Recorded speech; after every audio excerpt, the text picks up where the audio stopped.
Seorang ayah di Bogor, Jawa Barat membawa pulang jenazah putranya yang masih balita menggunakan sepeda motor. Sang ayah yang berprofesi sebagai tukang bubur ini mengaku terpaksa membawa jenazah anaknya di atas sepeda motor lantaran tidak memiliki biaya untuk menyewa mobil ambulan. Saya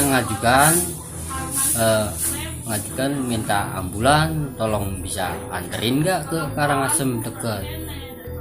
Kata pihak dokter rumah sakit kagak boleh karena itu mobil ambulan khusus buat orang sakit, bukan orang meninggal. Ya karena satu kondisi keuangan, dua ya bingung juga kita, ya namanya bingung, semua keluarga pada pincang, nangis, seperti nggak kepikir apa-apa kemana-mana.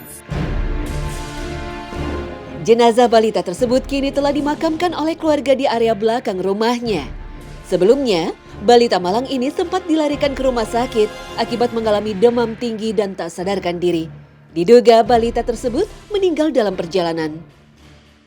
Demam tinggi yang menimpa balita tersebut hingga meninggal menjadi salah satu penyakit yang paling sering menimpa anak-anak hingga dewasa.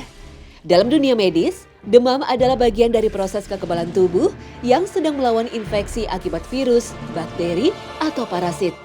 Namun, Nabi Shallallahu Alaihi Wasallam menjelaskan demam dengan penjelasan yang berbeda.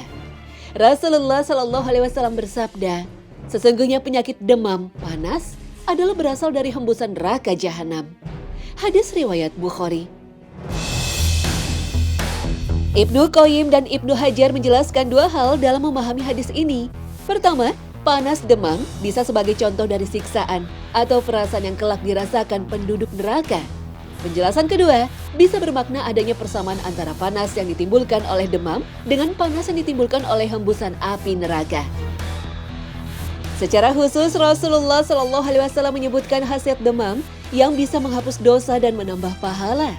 Suatu ketika, Rasulullah Shallallahu Alaihi Wasallam datang berkunjung ke rumah Ummu Sa'ib atau Ummu Musayyab. Beliau melihat Ummu Sa'ib menggigil karena demam. Ummu Sa'ib sempat sedikit mengeluh dengan mengatakan, demam, semoga Allah tidak memberkahinya.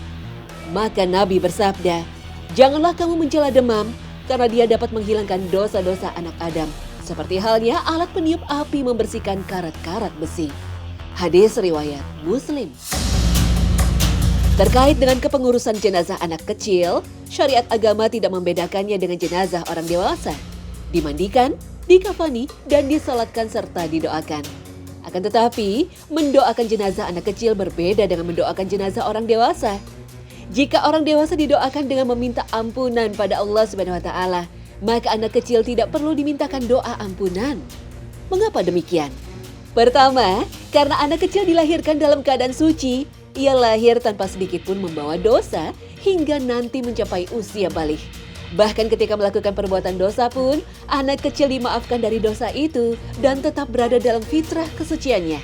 Kedua, tidak dianjurkan untuk memohonkan ampun kepada jenazah anak kecil karena dia akan menjadi syafi atau pemberi syafaat dan bukan penerima syafaat. Dan catatan amal belum berlaku. Oleh karena itu, doa yang dipanjatkan untuk jenazah anak-anak bukan doa memohon ampunan seperti orang dewasa.